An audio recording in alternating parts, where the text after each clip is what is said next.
60 साल के बाद अक्सर लोग रिटायरमेंट का सोचने लगते हैं, पर आज हम जिनका जिक्र कर रहे हैं उन्होंने 60 की उम्र में ही अपने पैशन को अपनी पहचान बना ली। पति और बेटे के चले जाने के बाद यास्मीन सोनी ने पेंटिंग करना शुरू किया, लेकिन यास्मीन को आंखों में सिर्फ एक बिंदी बराबर ही नजर आता है, यानी उनकी सिर्फ 2% आईसाइट ही, और ऐसे में वे मैग्नीफाइंग ग्लास की मदद से पेंटिंग करती है। आइए आज मिलते हैं इस खास शख्सियत से और सुनते हैं यास्मीन की चुनौतियों और साहस से भरी कहानी। मेरा नाम यास्मीन सोनी है, मेरी एज 82 है और मैंने पेंटिंग 60 इयर्स की एज से शुरू की। प्रेरणा की बात करें तो मेरा एक ही बेटा था, उसकी डेथ के बाद 24 साल की डेथ पे उसके बाद मैंने सोचा कि कुछ करना चाहिए, क्योंकि खाली नहीं बैठ सकते इतने दुख में। तो मैंने थोड़ा थोड़ा पेंटिंग करनी शुरू करी और मेरी पेंटिंग एक पेंटिंग करी तो वही उन लोगों को बहुत पसंद आई, तो मैंने कहा कुछ और कर सकते हैं, फिर और करती गई। बस ऐसी पेंटिंग चलती गई और मैंने कहीं से पेंटिंग सीखी नहीं है, इंटरनेट से और बुक्स से। बुक्स बहुत मैं खरीदती थी, अभी तक मेरे पास सारी बुक्स हैं।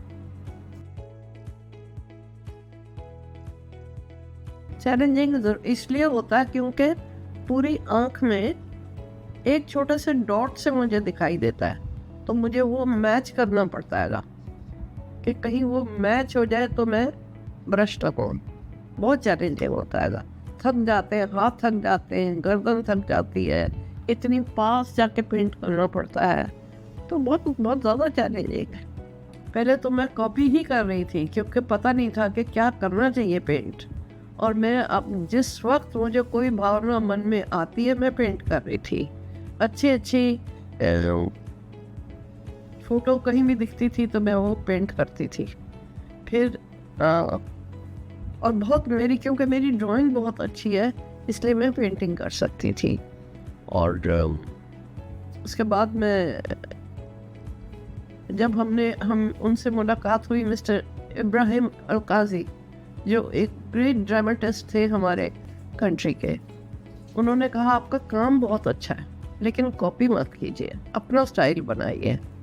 तो मैंने अपना स्टाइल बनाया कि मैंने औरत का शरीर बिना आँख और मुंह के, मैंने उसका जो भी उसने कहना है या कुछ है वो अपने शरीर से, अपने इशारों से, तो फिर मैंने ऐसा ही स्टाइल बना लिया। सारी पेंटिंग्स में फीचर्स नहीं होते हैं फेस पे, लेकिन वो ऐसे ऐसे ऐसे कुछ भी कह रही है तो वो हाथ और उसके खड़े होने का तरीका या बैठने का तरीका, वो मैंने स्टाइल बन गया मेरा। एक टाइम मैंने नहीं बेची थी, पर मैं बीच में मैंने बेचनी शुरू कर दी क्योंकि सर्वाइवल भी ज़रूरी होता है, और इस एग्जीबिशन में भी मैं बायर्स के लिए भी रख रही हूँ।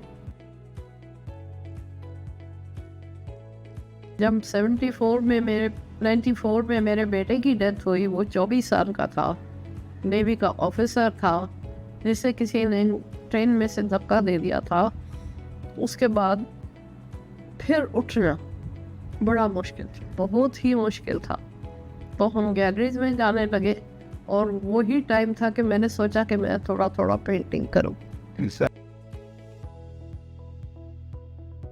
दोनों ही बहुत ही ज़्यादा मुझे पसंद है, लेकिन पेंटिंग में, एक पेंटिंग बनाने में करीबन 3 महीने लग जाते हैं। हर लेयर में उसको सुखाना पड़ता है, सूख जाती तो उसको टच कर सकते हैं क्या, लेकिन पोएम आप हाथ के हाथ लिख सकते हैं। अगर आपका मन में भाव आ गया तो आप लिख सकते हैं। तो मेरे पास करीबन 100 कविता है और मैंने 60 पेंटिंग बनाई थी। पेंटिंग और कविता और खाना भी बनाती हूँ घर का, और सिलाई भी बहुत करती हूँ, बहुत ज़्यादा सिलाई का शौक है। मैं संदेश ये देना चाहती हूँ कि आपने जो भी करना है उसको बड़ी ही मेहनत से अपने दिन के घंटों को और बढ़ाइए। मतलब अगर आप 10 बजे सो जाते हैं तो 1 बजे सोइए, और उसके ऊपर फिर मेहनत इतनी करनी है कि बिल्कुल फाइन वर्क होना चाहिए। मैं ये कहना चाहती हूँ कि मेरी एग्जीबिशन, उसका नाम है रेयर, मतलब वो यूनिक और बिल्कुल अजीब एक एग्जीबिशन हो रही है जिसमें कई तरह की एक आर्टिस्ट की स्किल दिखाई देंगे।